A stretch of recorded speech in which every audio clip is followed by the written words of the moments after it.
André Guimarães joins me now from Brasilia, the capital of Brazil. He is the executive director of the Amazon Environmental Research Institute, or IPAM. André, thank you so much for joining our program tonight. It's a pleasure to be here with CGTN. Well, first of all, André, for many of these indigenous peoples, living off the land and protecting it is a deep-rooted tradition that dates back centuries. So how can indigenous peoples, do you think, lead the way in spreading awareness about environmental consciousness?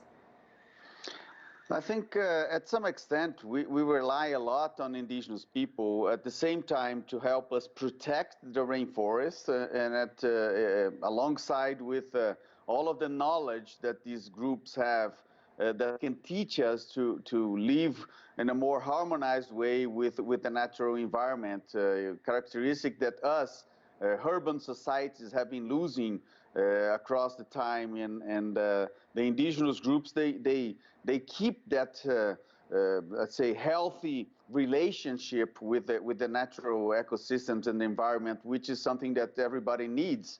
Protecting the forest means protecting the cultures, protecting the capacity of these populations, these traditional communities to live, but also, and most importantly, our capacity as mankind to survive and live healthily in this planet. As we saw with this recent meeting of indigenous people that Dan spoke about, the Amazon in particular is a vital part of their livelihood. Coming from Brazil, André, can you give us a sense of why the Amazon is so vital, so important to these groups?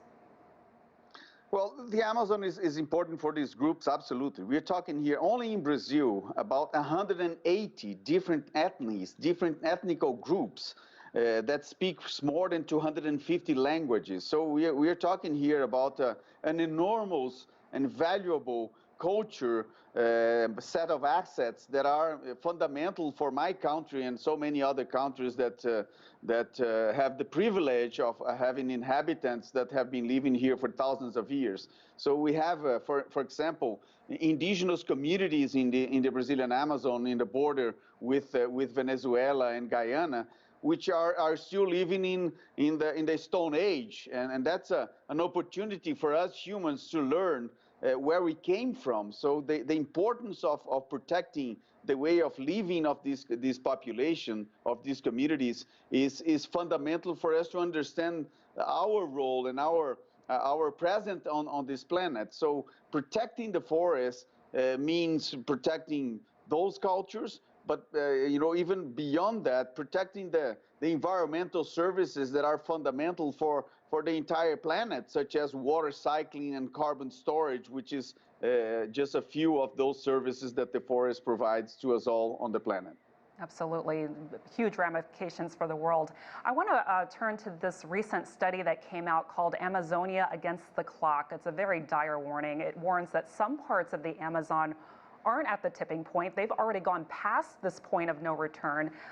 One statistic they point to is that 20% of the rainforest is beyond saving. Can I get your reaction to that? And also, what else you found alarming from this report? Yeah. Well, I think the key message of this report and others that are coming out from a few years' time is that we are getting to the tipping point, the so-called tipping point of the Amazon. The tipping point is somewhere between 20 and 30% of cleared areas. In other words, areas that have limited, if any, capacity to be recovered into forests again. The situation in the Brazilian Amazon, for instance, is about 18%, 18% of the forest has been totally cleared, and another 18% of the forest is already degraded, means have been burned or have had illegal logging exploitation or illegal gold mining exploitation. So at some extent we have somewhere around 30 to 35% of the forest already that has been altered by human hands. That means that according to the scientists, we are very close to the tipping point, meaning that the forest will enter into a process of self-degradation, of severe droughts, which means that the capacity of that forest to recycle water, to store carbon, to maintain the quality and the biodiversity is going to be substantially affected, and most importantly, might enter into a process that is irreversible, which means that we'll end up without a tropical forest, and instead we'll have a savanna replacing the tropical forest with a much more limited capacity to provide environmental services to us all. Well, given this track that this is on, what does the future hold for these communities amid all this destruction of the Amazon? Are they going to have to be displaced? What's going to happen to them, do you think? It's urgent to revert the degradation and the deforestation process in the entire Amazon. That goes for Brazil, that goes for Bolivia, for Peru.